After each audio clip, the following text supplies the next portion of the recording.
Tentang ini aja, tentang lain ininya udah semua. Apa saja? Ya ayat kedua ini lagi. Ya ayat kedua.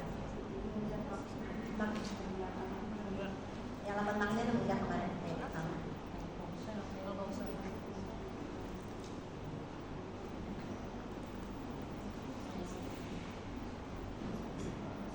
Amal jauh. Setengahnya amal. Satu lagi bisa berada.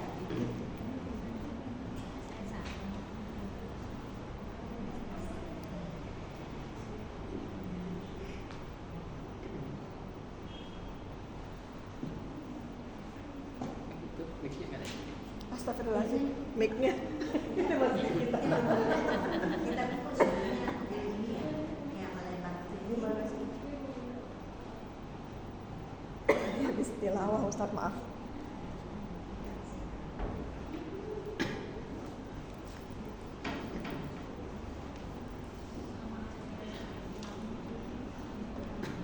Bismillahirrahmanirrahim. Assalamualaikum warahmatullahi wabarakatuh. Alhamdulillah wassalatu wassalamu ala Rasulillah wa ala alihi wa ashabihi wa wala la hawla wa la quwwata illa billah. Asyhadu an la ilaha illallah wahdahu la syarika lahu wa asyhadu anna Muhammadan abduhu wa rasuluhu alladzi la nabiyya wa la rasula ba'dahu. Amma ba'd, fa inna asdaqal hadits kitabullah wa khairal hadi Muhammadin sallallahu alaihi wasallam. Allahumma akhrijna min dhulumati wa waftah lana abwaabal ilm wa akrimna bi nuril bahr wa sahhil akhlaqana bil hilm. Allahumma la sahla illa ma ja'altahu sahlan wa anta taj'alul hazna idza syi'ta sahlan bi rahmatika ya rabbal alamin. Ibu-ibu yang dirahmati Allah, alhamdulillah segala puja-puji serta syukur selalu dan senantiasa kita panjatkan kehadiran Allah Subhanahu wa taala. Mudah-mudahan kita selalu dalam penjagaan Allah, dilindungi dan dijauhkan dari berbagai macam mara bahaya dan musibah. Wabil khusus bangsa kita sedang bergejolak di sana sini, terjadi demonstrasi. Mudah-mudahan dijauhkan dan dihindarkan dari berbagai macam bentuk kerusakan dan aksi anarki. Sehingga mudah-mudahan para demonstran bisa menyuarakan aspirasinya dengan baik dan pemerintah bisa mengakomodirnya sehingga bisa ketemu titik yang bisa menyejahterakan buat semua, insyaallah. Salawat dan salam tak lupa kita sampaikan kepada junjungan kita Nabi besar Muhammad SAW, kepada keluarga beliau, kepada para sahabat beliau, dan juga kepada para pengikutnya, yang mudah-mudahan kita semua masuk ke dalam barisan pengikut Rasulullah SAW, yang besok yaumul qiyamah kita semua bisa mendapatkan syafaat dari beliau. Amin ya rabbal alamin. Kita lanjutkan surat Al-Kautsar. Seperti biasa kita baca dulu. A'udzu billahi minasy syaithanir rajim. A'udzu billahi minasy syaithanir rajim.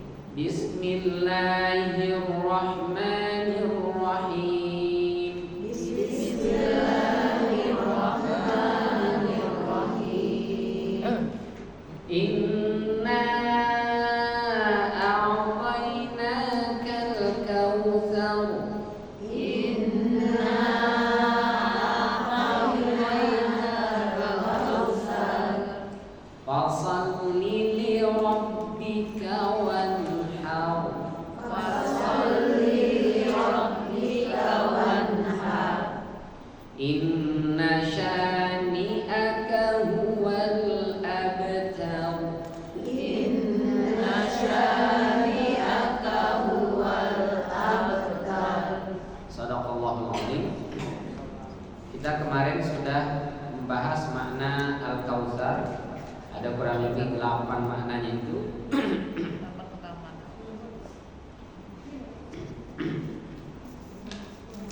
Bagaimana disampaikan oleh Al-Mawardi dalam Al-Quran bahwa Al-Kautsar itu diantara maknanya adalah nubuwah, kemudian Al-Quran, Al-Islam, sungai di surga, telaga di mahsyar, atau kebaikan yang banyak, atau banyaknya jumlah umat Nabi Muhammad. Dan yang kedelapan, rif'atul dzikri, Nabi Muhammad namanya diagungkan. Tidak ada satu nabi pun yang disebut namanya setelah disebut nama Allah, kecuali Nabi kita Muhammad. Di masjid-masjid biasanya tertulis ya, di sebelah kanan lafaz Allah, samping kirinya pasti Muhammad. Atau pernah ada lihat Sulaiman misalnya? Di sebelah kanannya lafaz Allah, lafaz jalalah, di sebelah kirinya misalnya Daud atau Ibrahim, bahkan nggak ada. Yang ada hanya Nabi kita Muhammad. Nah, itu diantara makna Rif'atul Dzikri. Tentang telaga Al-Kautsar kemarin sudah kita bahas. Itu luas sekali dan jumlah gelasnya juga banyak, berarti menunjukkan banyaknya umat Nabi Muhammad yang akan meminum dari telaga Al-Kautsar. Lalu di ayat kedua kata Allah, "Fasholli li rabbika wanhar." Maka salatlah untuk Tuhanmu dan berkorbanlah. Aslinya nahara ini itu nyembelih unta aslinya. Jadi kalau menyembelih hewannya dibaringkan namanya zabaha. Ayam itu posisinya kan berbaring kan, baru digorok lehernya. Kambing juga dibaringkan, sapi dibaringkan. Tapi kalau unta enggak, unta itu dia posisi berdiri lalu dipotong di sini. Nah itu namanya nahar itu. Kalau kambing, sapi itu digorok bukan di sini dia, di atas ya, bukan pas pangkal sini ya, di sini. Lebih dekat ke jenggot atau janggutnya itu, dagunya. Kalau unta sininya, bawahnya. Maka disebutnya nahar ya. Fasholli li rabbika wanhar. Itu aslinya. Tapi kemudian istilah nahar digunakan untuk semua binatang yang disembelih sebagai bentuk hewan kurban. Nah, disebutnya nahar. Maka hari raya kurban disebutnya Yaumun Nahar. Ayat ini sebagai perintah Allah Subhanahu wa taala kepada nabinya dan kita umatnya. Setelah Allah berikan kepada kita nikmat yang banyak, maka kita disuruh ngapain? Bersyukur. Bagaimana bentuk syukur itu? Ada dua. Ada bil lisan, yang kedua bil jawarih, dengan anggota tubuh. Bagaimana bersyukur dengan lisan? Wa amma bi ni'mati rabbika fahaddits. Adapun nikmat Tuhan disebutlah. Sebut itu pertama bilang alhamdulillah. Satu. Yang kedua ditambah, ya Allah alhamdulillah kau berikan aku nikmat sehat. Alhamdulillah kau kasih aku makan. Ya Allah alhamdulillah aku bisa beli baju. Ya Allah alhamdulillah aku bisa berjalan. Alhamdulillah aku bisa membuka mata. Nah, jadi selain alhamdulillah disebut juga nikmatnya. Yang kedua bil jawarih. Bil jawarih itu berarti bersyukur dengan perbuatan, dengan amal. Apa amalnya yang diperintahkan sebagai bentuk syukur? Di sini dua. Yang pertama adalah sholat. Maka Nabi pernah ditanya, ya Rasul, kenapa kau sholat sampai bengkak-bengkak kakinya, sampai pecah-pecah telapak kakinya? Padahal dosamu sudah diampuni ya Rasul. Yang akan datang, yang telah lalu, semua sudah dijamin diampuni oleh Allah Subhanahu wa taala. Tapi kenapa kau sholatnya sampai begitu-begitu banget?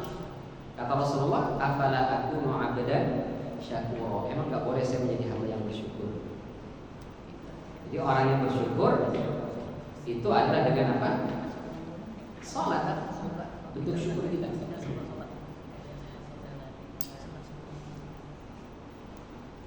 Yang kedua wanhar, yaitu berkorban.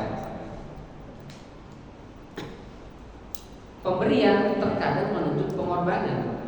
Semakin besar yang kita korbankan, semakin besar pula yang kita dapatkan. Itu pasti. Kita diuji oleh Allah itu, ujian itu pasti akan mendatangkan balasan ya. Buat orang beriman, diuji baru dibalas. Kalau orang kafir, ujian itu adalah balasan atas kesalahan dia. Dia berbuat dosa, berbuat maksiat, dibalas. Itu buat orang yang tidak beriman atau buat pelaku dosa maksiat. Tapi buat kita orang beriman, Allah kasih ujian karena mau Allah kasih nikmat. Biasanya begitu ya. Ada ujian apa? Nah, kita langsung berhusnuzon kepada Allah. Ya Allah, kau uji aku berat sekali ini. Nikmat apa gerangannya akan kau berikan kepadaku ya Allah? Biasanya begitu. Setelah berlalu sekian waktu baru kita dapat nikmat. Ya Allah, mungkin ini kau mau beri aku nikmat ini sehingga kau uji kemarin dengan hal itu. Nah itu sebagai bentuk husnuzon kepada Allah boleh. Bahkan ibu sering ajarkan juga sama anak kan. Biasanya kalau bayi rewel, pilek, mau pinter ini, ya kan? Oh mau ngomong ini, oh mau jalan, oh mau hebat nih, dikasih sakit dulu, bengek lah, batuk-batuk lah, demam lah, ini mau pinter. Jadi itu sebenarnya adalah konsep yang diajarkan oleh orang tua kita dulu, bahwa inna a'tainakal kautsar fasholli li rabbika wanhar. Seringkali Allah mau kasih nikmat ke kita diuji dulu tuh. Kapan kita bersabar dengan ujian itu, kita mau berkorban waktu, tenaga, pikiran, harta, Allah ganti. Sebelum Allah ganti di surga, di dunia Allah ganti juga. Jadi pahala itu tidak hanya di akhirat, di dunia juga dapat. Kita baik sama orang, itu kebaikan itu akan balik ke kita di dunia ini sebelum nanti di akhirat. In ahsantum li anfusikum. Kalau kalian berbuat baik, kebaikan itu pasti balik ke kita. Orang yang suka membantu pasti dimudahkan urusan itu pasti. Orang yang suka mempersulit urusan orang lain pasti dipersulit, pasti. Kita berbakti sama orang tua itu kan kebaikan. Itu pahalanya tidak hanya di akhirat, di dunia juga. Orang yang baik sama orang tua berbakti di dunia dimudahkan urusannya, digampangkan rezekinya, benar nggak? Nah, itu karena mohon maaf ya, bukan hanya yang muslim, yang non muslim pun ada ya.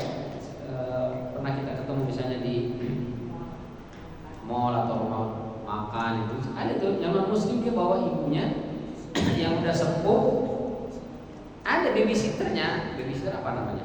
Babysitter ya? Kalau orang tua, suster lah ya. Ada susternya tuh yang mijitin kakinya, pakai kaos kaki, ngelepas sepatu dan seterusnya. Ada susternya. Tapi kalau untuk makan yang nyuapin itu anaknya gitu. Dia tidak membiarkan susternya nyuapin orang tuanya. Ditanya, kenapa tidak kau biarkan suster itu? Oh enggak, untuk nyuapin makan saya. Kenapa? Hoki dia bilang. Karena semakin saya berbuat baik ke ibu saya, bisnis saya makin lancar, urusan saya makin mudah. Nah, itu orang muslim saja meyakini itu. Tapi banyak juga orang muslim yang justru menelantarkan orang tuanya ya, bentak orang tuanya, memaki dan seterusnya. Padahal itu adalah bentuk wanhar kita, boleh jadi. Kita berkorban waktu, tenaga, mungkin emosi, pikiran, kan ngurus orang tua ya susah-susah berat ya. Susah-susah gampang atau susah-susah berat?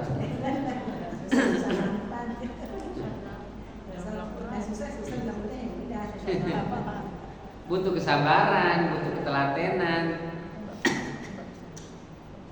Karena dia setiap hari kita mungkin kita suapin, kita mohon maaf cebokin, kita mandikan, kita siapkan kebutuhannya setiap hari. Kadang dia minta sesuatu yang nggak masuk di akal kita misalnya. Belum lagi kita minta lagi dikit ngoceh, dikit marah, dikasih ini dilepehin sama dia. Kita udah capek-capek masa bubur dilepehin sama dia. Kesel nggak tuh Bu? Kesel lah, manusia biasa ya. Kesel. Baru kita istirahat sedikit dipanggil. Baru dikit dipanggil. Nek, panggil lagi. Sampai akhirnya manusia biasa lah. Kadang-kadang kita pulang ngaji begini Bu. Begitu pulang ngaji, kalau ibu buka pintu kencang, direk, Assalamualaikum. Waalaikumsalam, sudah pulang ya? Tolong pijitin mama, Baru banget pulang langsung disuruh pijitin misalnya. Akhirnya ibu begitu pulang ngaji sampai rumah, buka pintu pelan-pelan. Bilang salamnya pelan-pelan. Kalau ketawa kita pulang. Pelan-pelan. Tutup pintu juga pelan-pelan. Berarti dia istirahat dulu lah. Istirahat dulu. Ngumpulin tenaga ya. Sekaligus menyiapkan hati. Datang anak kita pulang, mama, jangan sampai yang bangun, pelan-pelan ngomong. Tar udah sejam setengah, baru dah ya. Kamu udah pulang? Iya.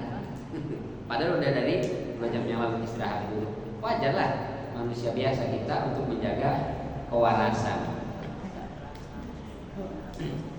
Tapi meski begitu, kita tetap berkorban melakukan kebaikan-kebaikan buat orang tua kita, berbakti sama orang tua kita.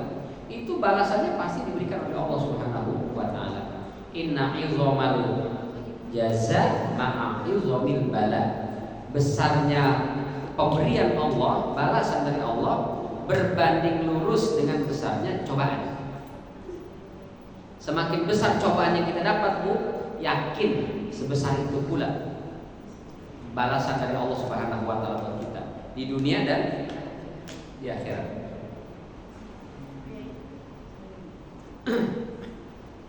Kata Syekh Muhammad Amin Asy-Syamqiti, "Fasholli li rabbika," maka salatlah untuk Tuhanmu.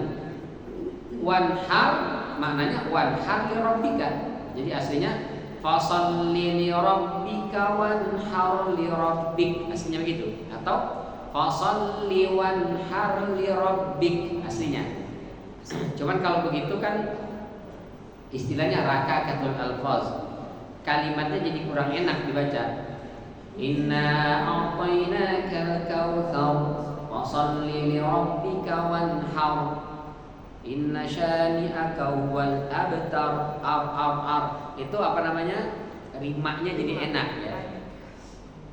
Tapi kalau misalnya inna a'tainakal kautsar fasholli li rabbika wanhar li rabbik, jadi nggak enak tuh. Inna syani'aka huwal abtar, nggak pas.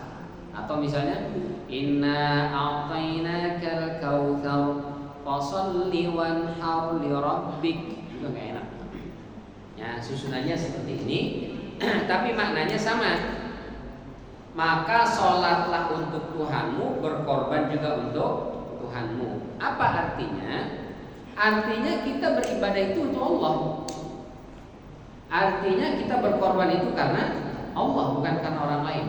Karena kalau berkorban karena orang atau karena makhluk, kapan kita tidak dapat apa yang kita inginkan, maka yang muncul adalah kecewa. Ibu sudah berkorban buat suami, masak sampai bau bawang bombay, ya, keringatnya juga udah campur sama cabai, bawang semuanya, masak ya, udah bendok kepang istilah orang Betawi itu, udah berantem di dapur, udah jadi disediakan, suami makan gak keluar sepatah kata pun pujian. Kesel gak, Bu? Dia makan aja, selesai. Gak ada dia puji masakan kita.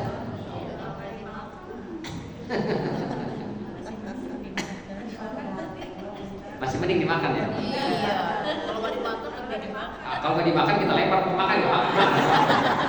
Lebih. Kebangetan lah. Lebih. Kalau istri sudah masak dan dimakan kebangetan. Nggak dipuji, dia makan, cuma nggak puji sama sekali. Nah, gimana rasanya Pak? Enak. Kita nunggu pujian itu, nggak keluar pujiannya, kesel. Besok semangat lagi nggak masaknya? Nggak, langsung hilang. Mama nggak masak, nggak usah. Kenapa? Nggak usah. Kenapa? Nggak kenapa-napa. Beli aja. GoFood aja. Kenapa? Merasa pengorbanan kita tidak dihargai. Manusia begitu, kadang kurang bisa menghargai. Ya pasangan, ya anak, ya orang tua, ya tetangga, ya kawan. Saya sudah capek-capek kok gak dihargai ya. Itu kalau kita berbuat yang kita cari penghargaan manusia, pasti ujungnya kecewa. Tapi kalau kita berbuat beribadah yang kita cari adalah Allah, maka tidak akan pernah kecewa. Nah, itu teorinya. Prakteknya berat banget, berat. Maka dimulailah dengan sholat dan berkorban itu. Ketika kita sholat, sholatnya adalah karena Allah, bukan karena yang lain. Kalau sholat karena yang lain, nanti kecewa juga. Ada promosi jabatan di kantor, mudah-mudahan suami saya yang kepilih. Akhirnya tiap malam bangun tahajudnya sejam, terus. Begitu diumumkan, bukan suami kita yang dipromosiin. Akhirnya besok-besok kapok buat tahajud. Nauzubillah. Dan kenapa dia tahajudnya? Karena makhluk, karena yang lain, bukan karena Allah. Maka kata Syekh Muhammad Amin Asy-Syamriti, pentingnya keikhlasan itu dalam beribadah. Salat kita itu karena Allah, untuk Allah. Karena dan untuk. Kenapa kamu salat? Karena Allah ini. Untuk apa salat? Untuk Allah. Kayaknya gak ada pahalanya. Terserah Anda nilai ada atau tidak ada pahalanya. Yang penting saya berharap Allah menilai pahala yang besar. Udah kita serahkan kepada Allah. Begitu juga berkorban. Kita berkorban karena Allah, bukan karena panitia.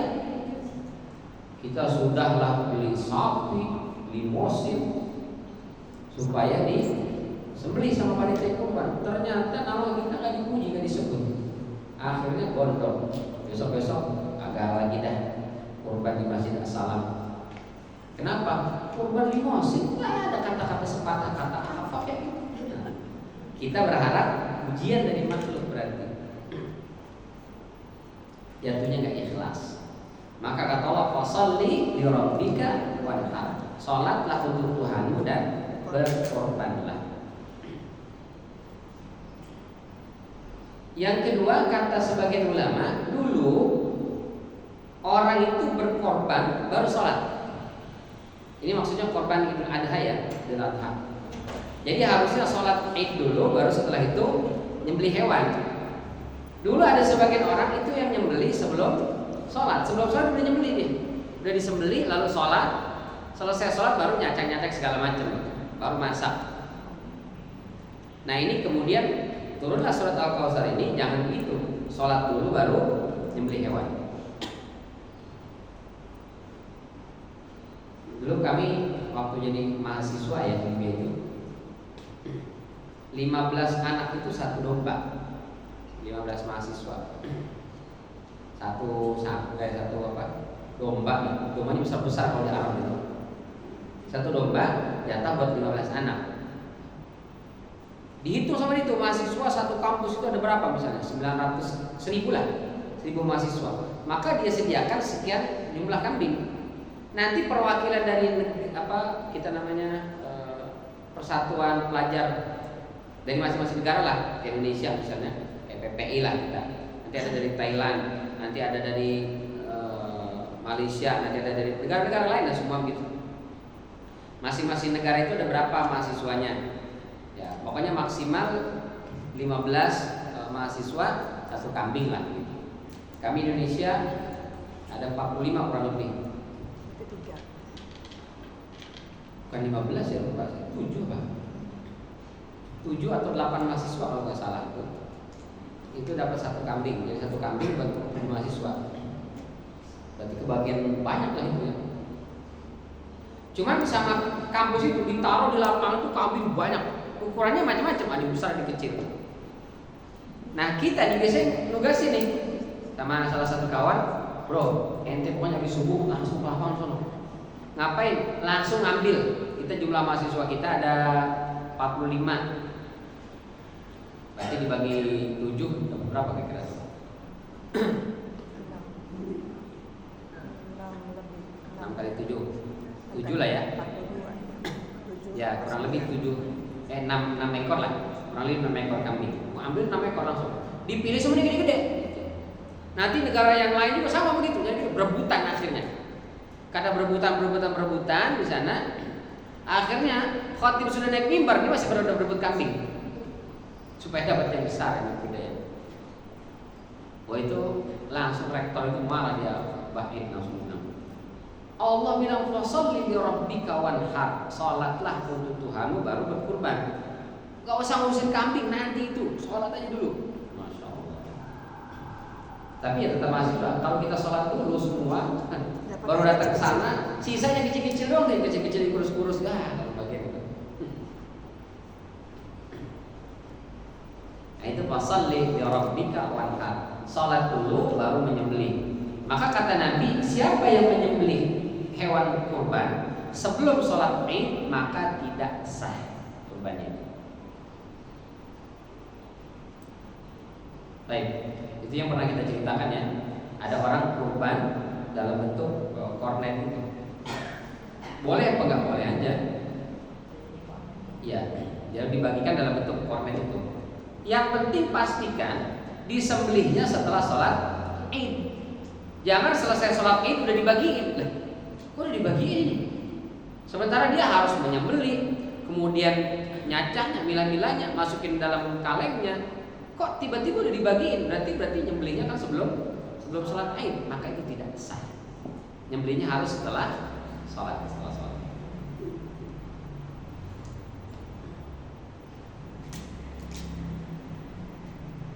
Nah, kata Muhammad Amin Asy-Syafi'i, ayat ini menjelaskan kepada kita bahwa mestinya ketika kita beribadah itu hanya karena Allah dan untuk Allah, bukan karena yang lain. Ketika kita beribadah karena yang lain jatuhnya syirik. Kalau syirik hilang pahalanya, terhapus. Di dalam surat Al-Kahfi ayat 110. Kita buka surat Al-Kahfi ayat 110.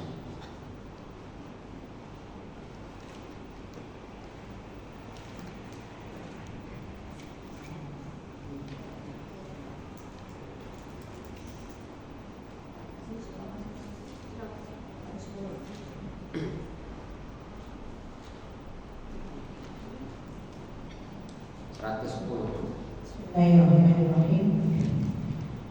Katakanlah Muhammad, sesungguhnya aku ini adalah seorang manusia seperti kamu yang telah menerima wahyu bahwa sesungguhnya Tuhan kamu adalah Tuhan yang Maha Esa.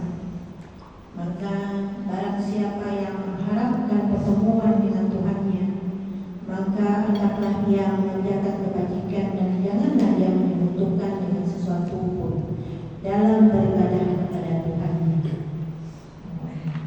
Nah, maka kata Allah, barang siapa yang ingin berjumpa dengan Allah pada hari kiamat kelak, hendaklah dia melakukan amal soleh, wala yusyrik bi ibadati rabbih ahada. Tapi dalam amal soleh ini jangan dia melakukan kesyirikan. Apa makna kesyirikan di situ? Ibadahnya bukan karena Allah. Bisa nyembelih tapi diberikan untuk sesajian. Ini nyembelih kambing, nyembelih sapi, tapi buat Nyiroro Kidul misalnya, buat penjaga Gunung Semeru misalnya, atau penguasa Kali Cinangka misalnya. Itu ibadah, naharnya nyembelihnya. Tapi karena diperuntukkan buat selain Allah jatuhnya syirik, nggak ada pahalanya itu. Atau misalnya buat Allah tapi menyertakan yang lain, seperti riya. Tumben biasanya nggak pernah ke masjid kecuali maghrib sama isya doang. Sekarang tiap 5 waktu rajin ke masjid. Ada apa bro? Tobat? Bukan. Terus kenapa? Ada mertua di rumah. Berarti dia sholat ke masjidnya karena pengen dilihat sama mertua, mantu rumah hebat. Di situ, naudzubillah dari riya jatuhnya, ibadah karena pengen dipuji oleh orang, ibadah karena pengen dimuliakan oleh manusia, maka jatuhnya riya. Dan riya itu adalah syirik kecil. Nanti kita bahas di surat Al-Ma'un itu ya. Alladzina hum yura'un. Itu bagian dari syirik. Inna akhwafa ma akhafu alaikum. Yang paling aku khawatirkan dari kalian, kata Rasulullah, adalah asyirkul asghar, syirik yang kecil. Lalu sahabat nanya, apa syirik kecil itu? Ar-riya, yaitu pengen dilihat orang ibadahnya. Dia beribadah karena pengen dipuji oleh orang. Ya udah ya. Ada nggak pahalanya? Ada. Pencitraan itu bagian dari dia.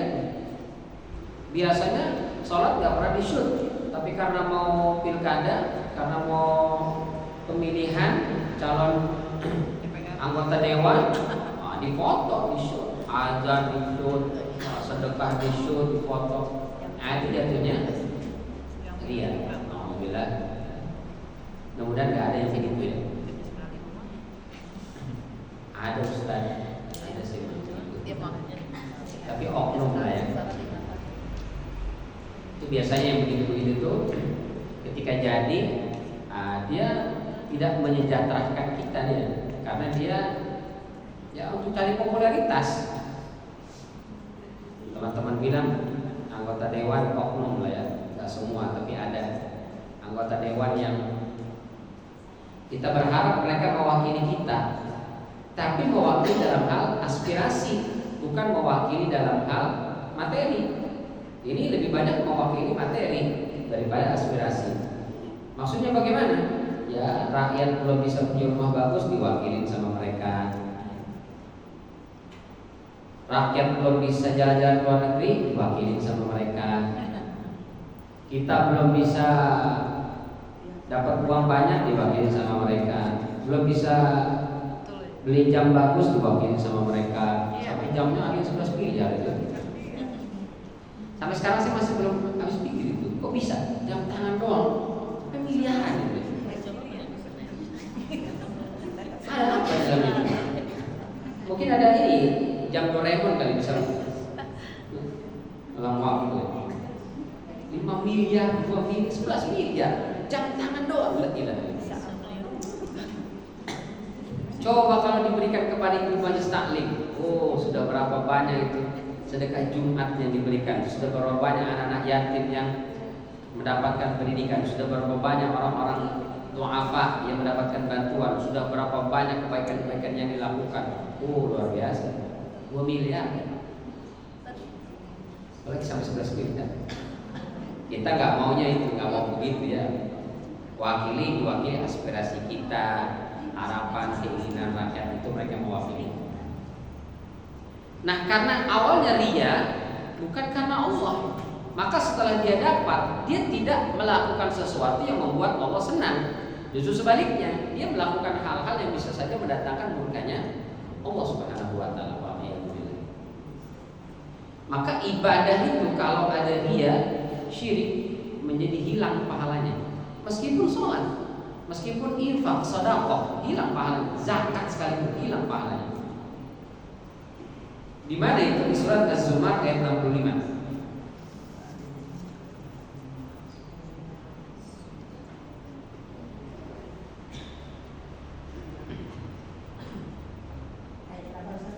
Az-Zumar ayat 65.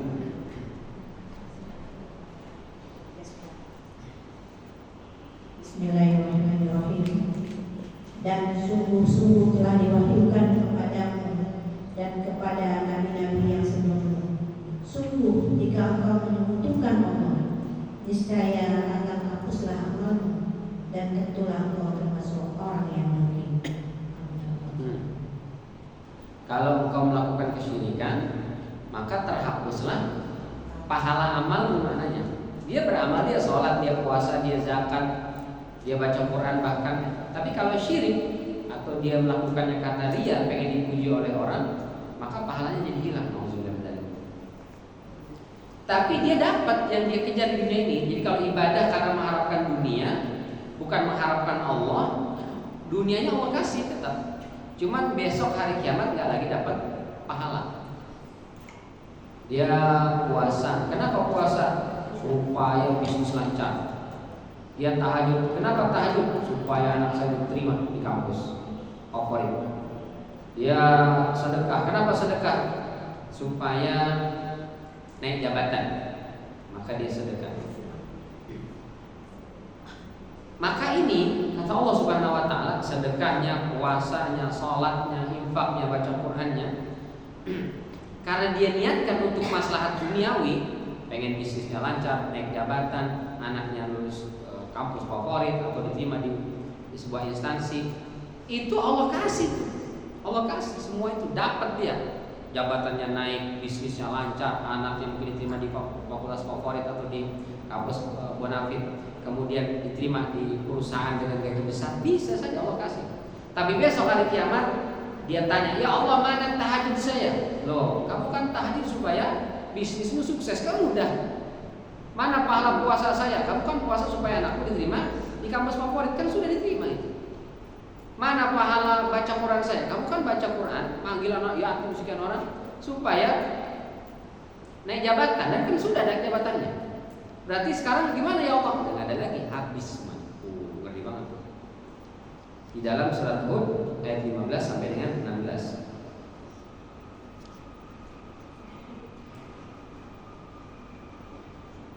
Surat Hud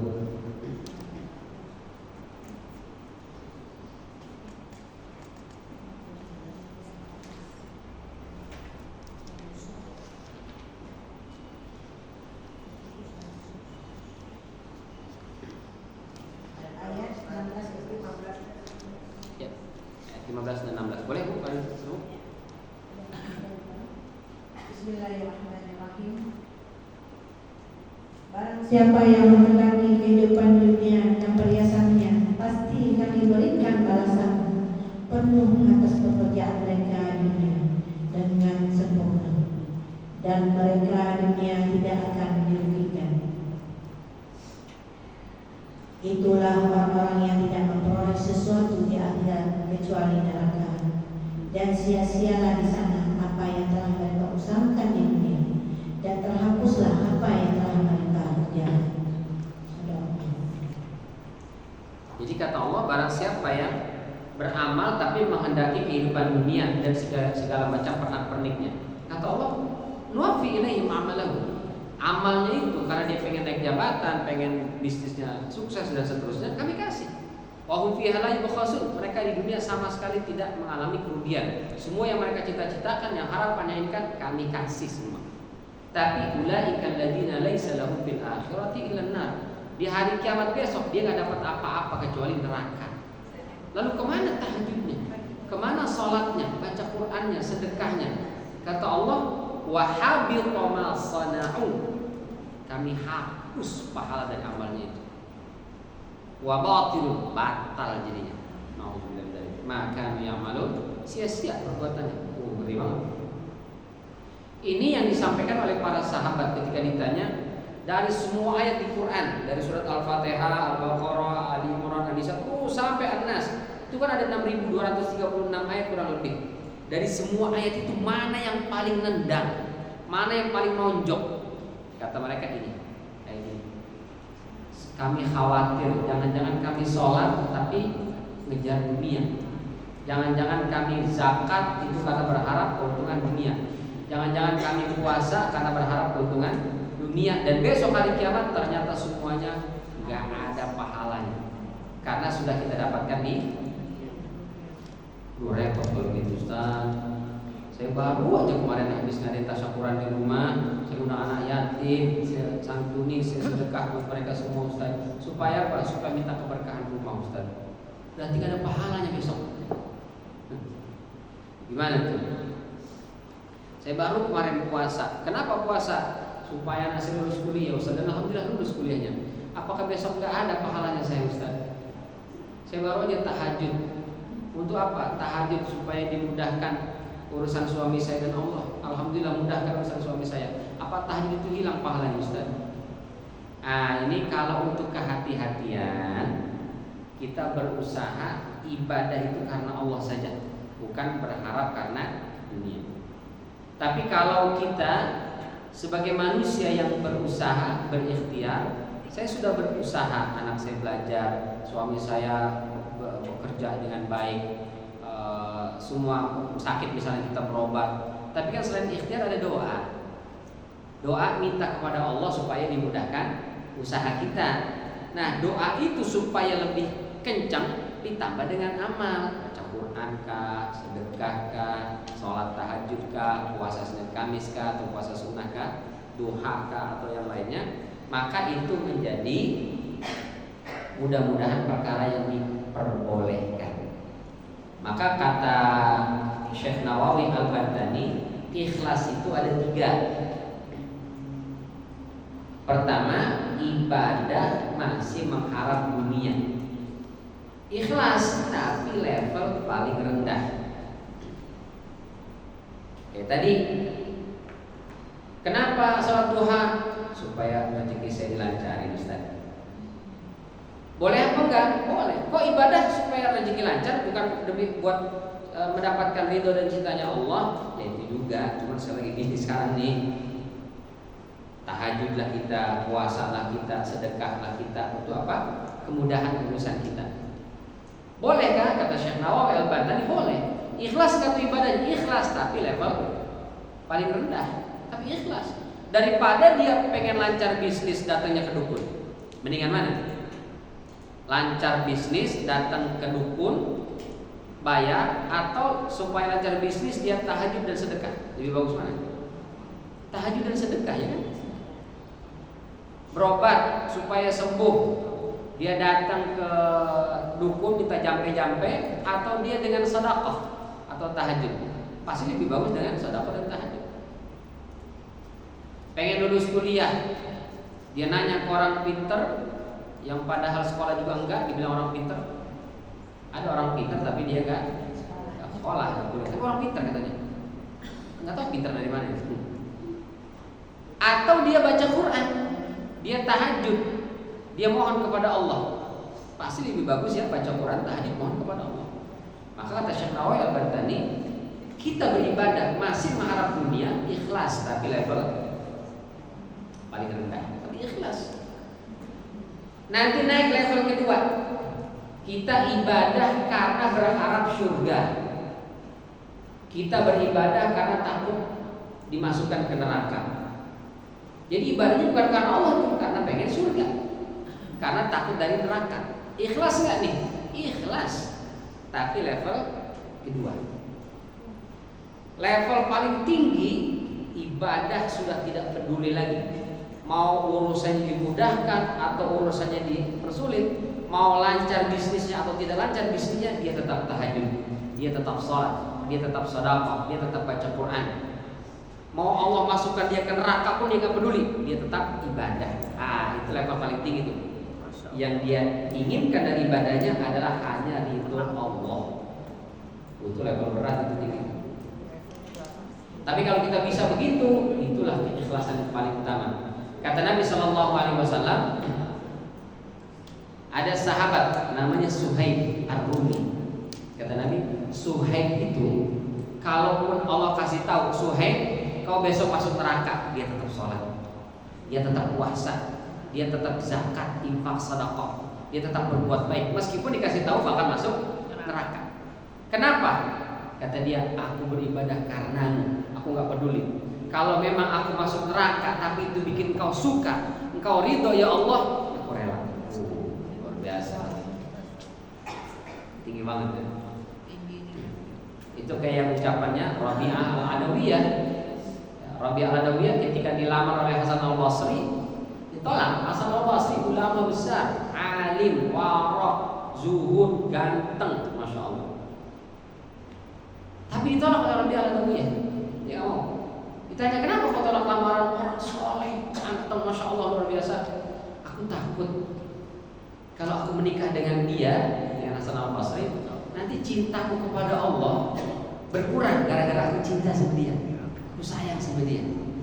Nanti cinta kepada Allah berkurang, aku jadi lebih banyak mikirin suamiku daripada memikirkan Allah. Nah, ini berat lah ya, jangan kita tiru lah begitu ya. Akhirnya kemudian dia kayaknya Ustaz memang benar. Sejak punya suami pusing kepala saya, sering stres, marah-marah mulu. Kayaknya mendingan punya suami, jangan ya. Bukan itu maksudnya.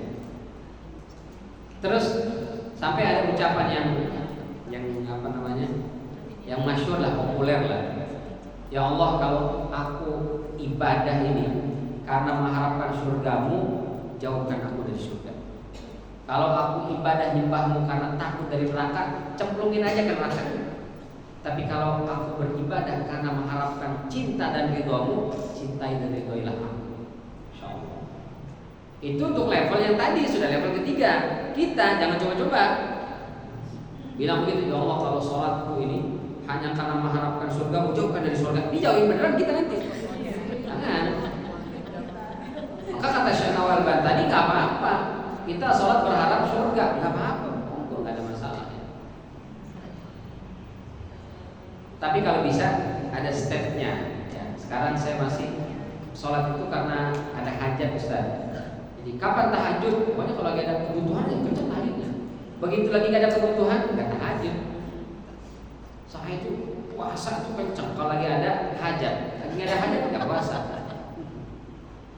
Berarti kita masih di level paling rendah itu. Besok naik lagi. Ada tidak ada hajat, saya ibadah tetap. Saya tetap tahajud, saya tetap infak sedekah. Ya.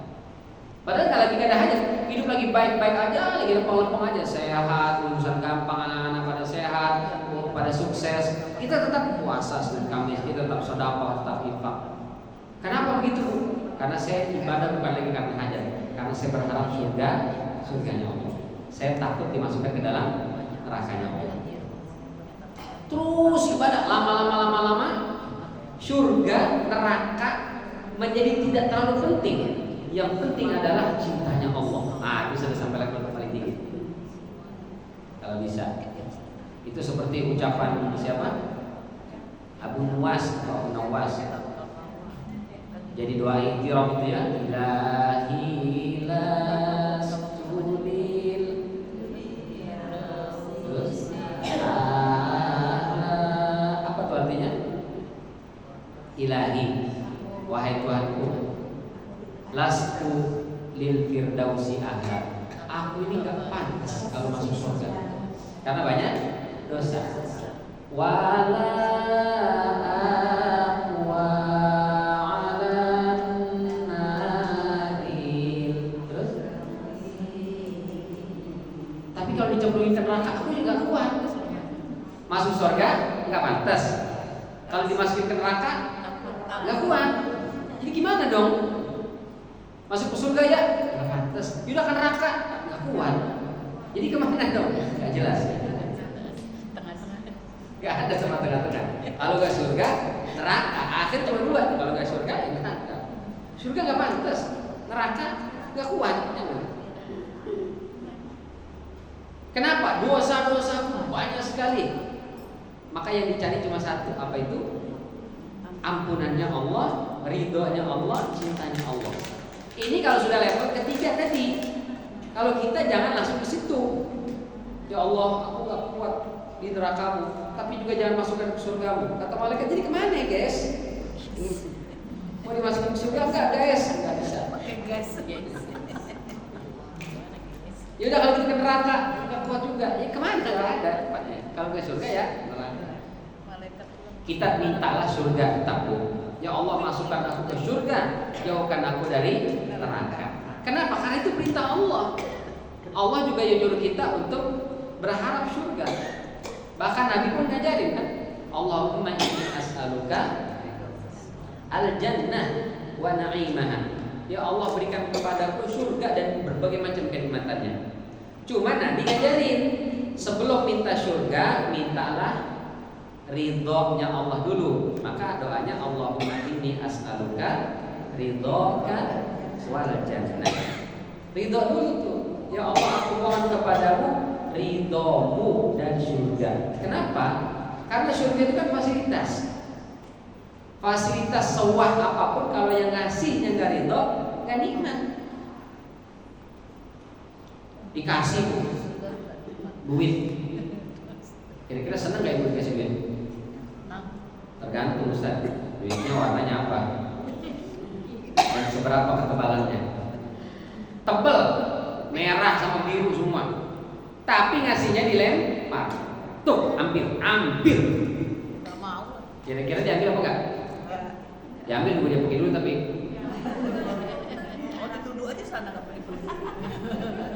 Kalau dia udah pergi baru kita ambil gitu. Kalau masih ada dia, enggak, enggak. Ambil enggak? Enggak. Kenapa? Karena kita dikasih sesuatu yang kita butuhkan, tapi yang ngasihnya enggak ikhlas, yang ngasihnya enggak redho, yang ngasihnya sambil kesel. Kita nggak mau. Itulah ridho. Ada orang misalnya dia belum bisa beli rumah. Akhirnya jadilah kontraktor ulung, kontrak aja kemana-mana, kontrak sini, kontrak situ, kontrak sana, kontrak sini, pindah. Kata kakaknya, Dek, kamu kontrak sana, kontrak sini, kontrak situ, pindah sana, pindah sini, pindah situ, capek. Kakak kasihan nantinya. Dah, tuh ada rumah kakak tuh kosong, 2 lantai, lengkap isinya, semua perabotan yang ada, semua AC, semua ada. Kamu tinggal bayar listrik aja, tempatin. Beneran Kak, beneran. Sampai kapan? Sampai selamanya. Kamu betah berapa lama pun silakan tempatin. Senang nggak? Senang lah kita. Bawalah barang-barang semua, pindahlah ke situ. Baru 1 bulan bininya ngoceh. Enak banget, cuma nempatin doang. Terus aja ngoceh, ngedumel kemana-mana. Kira-kira betah nggak tinggal di situ? Enggak. Langsung kita buntalin, masukin koper, pergi ngontrak lagi. Kenapa? Nikmat fasilitas itu menjadi hilang rasanya kalau yang ngasihnya tidak ridho. Maka itu yang diajarkan Rasulullah, minta ridhonya Allah dulu. Allahumma inni as'aluka ridhoka wal jannah. Ridhomu dulu ya Allah, baru surga.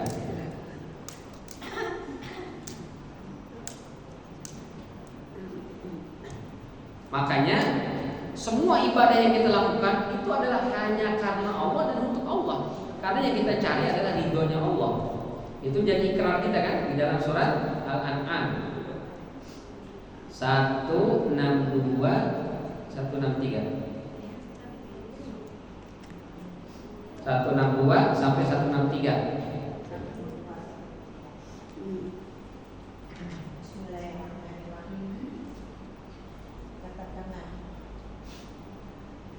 Katakanlah Muhammad, sesungguhnya sholatku, ibadahku, hidupku, dan matiku hanyalah untuk Allah, Tuhan semua alam. Tidak ada sekutu baginya. Dan demikianlah yang diperintahkan kepadaku, dan aku adalah orang yang pertama berserah diri. Nah, ini yang kita bacakan. Inna salati wa nusuki wa mahyaya wa mamati lillahi Rabbil alamin. Salatku, ibadahku, hidupku, matiku, semuanya karena Allah dan untuk Allah. Bukan karena surga, untuk surga. Bukan karena neraka, pengen jadi neraka. Bukan karena bisnis, bukan karena anak sukses, bukan karena suami berjaya, bukan karena Allah. Nah, itu jadi orientasi kita. Terus kita perbaiki ibadah kita. Sekarang saya sholatnya masih karena ajar tadi ada kebutuhan. Gak apa-apa, tapi terus tingkatkan. Jangan kemudian kita bilang kayaknya percuma saya sholat Ustaz. Kenapa percuma? Saya sholat kalau lagi butuh doang Ustaz. Kayaknya gak bakal diterima. Mending gak usah sholat sekalian lah. Jangan kata begitu.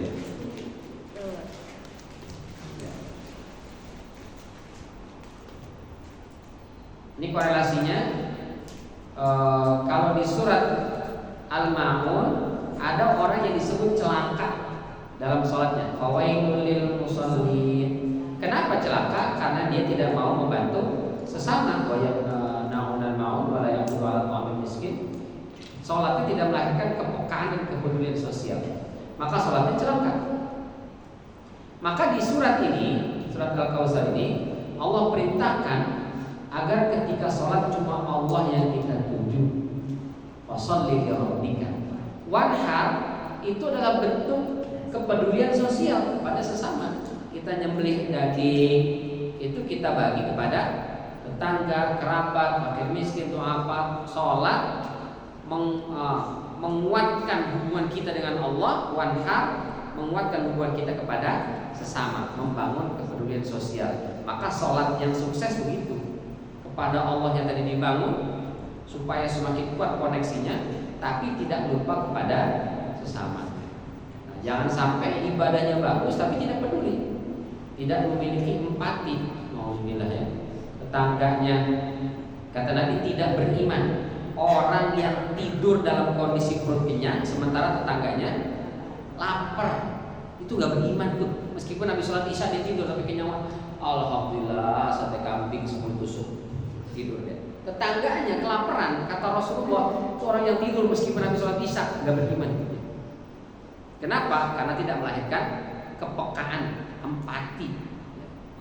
Apalagi rakyat banyak kena PHK, susah nyari kerja kemana-mana, pajak dinaikkan sedemikian tinggi. Dia tadi jam tangannya 11 miliar, joget-joget pula, jalan sana jalan ke sini, dipertontonkan, begitu ditegur malah nyolot, hatinya udah mati gitu. Nauzubillah. Ya mudah-mudahan kejadian kemarin menjadi teguran lah dan pelajaran buat kita semua, terutama para wakil rakyat. Mereka boleh digaji besar, silahkan. Tapi empati itu tetap harus dibangun lah ya. Dan kita ajarkan juga anak kita tentang kepedulian dan empati itu. Jangan sampai kita bodoh amat, yang penting gue hidup enak, kan duit gue. Itu kata Nabi tidak beriman orang. Alhamdulillah. Tapi sampai di sini, Ibu rahmatullahi Allah. Insyaallah kita lanjutkan selanjutnya. Yang mau bertanya ya. Ibu ada yang mau tanya, silakan. Apa penasaran dari satu Assalamualaikum warahmatullahi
Memang diantara aturan dalam sedekah itu la tubi'u ma anfaqu manna wala adza. Jangan kalian iringi pemberian kalian itu dengan dua, manna dan adza. Manna itu disebut-sebut, adza ngasih tapi tadi lempar, ngasihnya sambil menyakiti lah pokoknya. Nah, dua ini harus kita hindari. Jangan kita ngasih nggak disebut-sebut, cuma pas ngasihnya ngeselin, itu nggak ada pahalanya. Atau yang kedua, ngasihnya baik-baik tapi sekian tahun kita sebut-sebut, kita ungkit-ungkit, maka itu bisa menghapus pahala sedekah kita. Tapi kalau dalam rangka untuk mengingatkan dia supaya dia bisa bersyukur, supaya dia bisa hidup lebih baik, maka boleh. Seperti Allah ingatkan kita, inna a'tainaka al-kautsar, kami udah ngasih banyak nikmat kepadamu. Untuk apa Allah ingetin? Allah sudah ngasih ke kita nikmat banyak, fasholli li rabbika wanhar, supaya kita bersyukur. Boleh kita bilang ke anak, kamu sudah mama sekolahkan, mama pilihkan kamu terbaik, mau bayarkan segala macam, kamu sekarang bersyukur, nak belajar yang giat. Boleh apa enggak? Boleh, dalam rangka tarbiyah untuk mendidik. Boleh. Ya, karena maksud dari saya sih buat mengingatkan aja Ustaz itu. Ya boleh, nggak apa-apa. Yang penting tadi jangan sampai ujungnya menyakiti. Wallahu a'lam. Ayo ibu, ada yang mau bertanya lagi nggak? Yang ada ibadahnya, niatnya yang lain. Ayo. Assalamualaikum Ustaz. Kaitan dengan sholat. Ini saya punya ibu saya sudah demensia, demensia. Jadi dia sholat karena bapak saya masih ke masjid. Alhamdulillah bapak saya imam masjid di masjid dekat rumah. Nah, tapi dia akan sholat pada saat bapak saya udah sholat dulu. Nah, pas kemarin itu dia sholat maghrib bareng saya, isanya belum. Tapi dia bilang mama udah sholat. Dan dalam pikirannya dia, mama tadi juga habis ngaji, mama habis sholat. kalau untuk yang seperti itu Ustaz, kayak mama saya itu masih wajibnya sholat Ustaz, karena dia sudah lupa. Jadinya yang hal-hal yang kita bahas ngomong 5 menit yang lalu dia juga sudah. Udah lupa. Gimana Ustaz? Nah, maksudnya kalau katanya adik saya tetap harus sholat. Cuma saya bilang kalau mamanya sudah bilang sudah sholat, ya udah kita kalau belum kita ajak sholat. Kalau gimana Ustaz? Makasih Ustaz. Ya. Nabi ngajarin kita doa, Allahumma inni a'udzubika min an uradda ila ardalil umur. Ya Allah, aku berlindung kepadamu dari kondisi tadi, tua, renta, nggak bisa ngapa-ngapain, pikun dan seterusnya. Kita berlindung kepada Allah. Ya kalau bisa kita dikasih panjang umur, tua tapi sehat. Kalau tidak sehat fisik, sehat pikiran, sehingga masih bisa ibadah. Itu doanya. Tapi kalau ternyata kita sudah berdoa, Ustaz, qadarullah ya, Allah takdirkan tadi, ya mungkin lumpuh, sepuh, pikun, demensia dan seterusnya. Ini bagaimana? Itu ada surat Wattini wazaitun wa quri sinin wa hadzal baladil amin laqad khalaqnal insana fi ahsanit taqwim. Sungguh kami telah ciptakan manusia dalam kondisi terbaik. Laqad khalaqnal insana fi ahsanit taqwim tsumma radadnahu asfala safilin. Kemudian kami kembalikan ke posisi paling rendah. Kata Imam As-Suddi, itu maknanya ada orang yang awalnya super sehat bugar, ahsanit taqwim, tapi kemudian nanti menjelang akhir hayatnya Allah bikin kayak bocah lagi. Ya tadi tuh mungkin demensia, lumpuh dan seterusnya. Ini bagaimana pahala ibadahnya, kewajiban sholatnya dan seterusnya. Kata Allah, illal ladzina amanu wa amilus sholihat falahum ajrun ghairu mamnun. Kalau dia dulu waktu sehatnya adalah orang muslim, dia tetap sholat, puasa dan seterusnya, maka di saat dia kondisi lumpuh, demensia dan seterusnya, meskipun dia tidak sholat, tidak puasa karena udah nggak bisa tadi, maka falahum ajrun ghairu mamnun, dia tetap dapat pahala sholat, dapat pahala puasa tanpa terputus. Jadi kita anak bagaimana nih? Ingetin aja. Tapi kalau dia ternyata bilang udah kok kakak, ya udah nggak apa-apa, nggak usah dipaksa. Jangan misalnya sini pak, sini nggak, sini nggak, sini. Jangan, nggak boleh. Itu ya bu. Oh mana? Ya. Silakan Ibu Haji. Jangan Satu lagi ya? Ya. Ini saya di pengajian tempat lain, Pak Ustaz. Itu diajarkan ada sholat kafaratul baul. Sholat kafaratul baul. Berarti pipis nggak beres. Yaitu sholat denda. Jadi setiap kalau satu datang, itu ibu-ibu sering tanya, udah dijalanin belum, udah dilaksanakan belum? Sebenarnya saya belum pernah gitu. Belum pernah dijalanin. Maksudnya apa gitu Pak Ustaz? Itu sholat denda itu?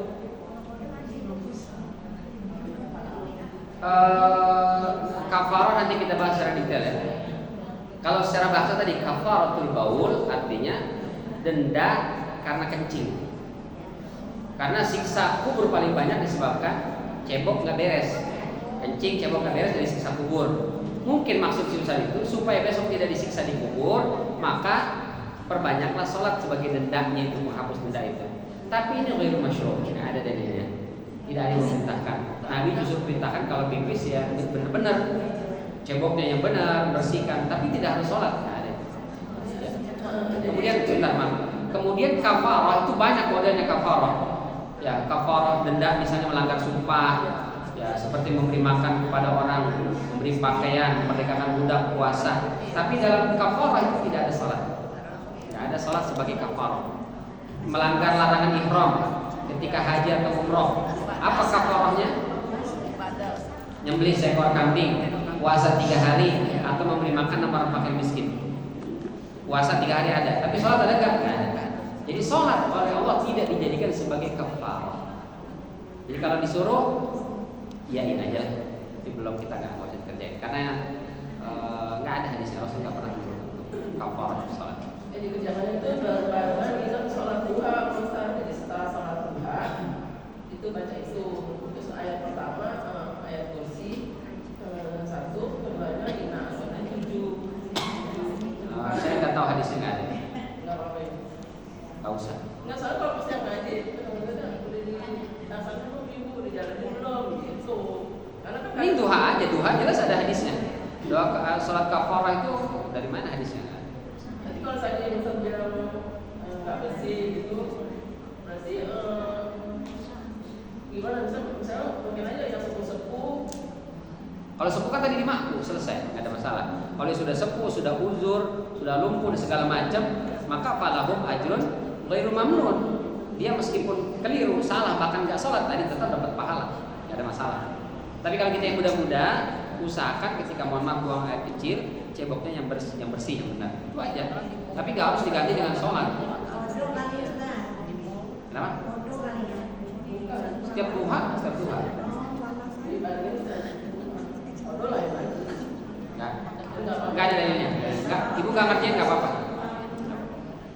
Nggak usah ngerjain. Oh nggak.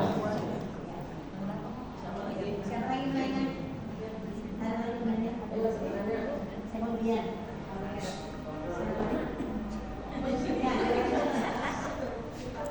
Ada lagi ya?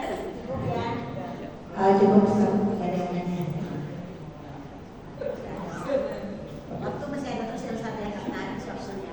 Waktu mah masih ada terus kan. Nggak pernah habis waktu kita selalu kehabisan waktu. Manusia yang kehabisan waktu. Baik, terima kasih. Mudah-mudahan Allah selalu menjadikan kita sebagai hamba-hambanya yang ikhlas dalam beribadah, sehingga semua amal ibadah kita itu Allah sempurnakan kekurangannya. Allah terima dengan pahala berlipat ganda, dan mudah-mudahan dengan amal-amal itu meskipun mungkin sedikit, mungkin banyak kurangnya, meskipun mungkin kecil, tapi mudah-mudahan dengan amal-amal itu Allah pantaskan kita semua masuk dalam surganya. Amin ya rabbal alamin. Terima kasih dari saya. Mohon maaf, ada Allah wa iyyakum ajma'in. Wabillahi taufiq wal hidayah. Wassalamualaikum warahmatullahi wabarakatuh.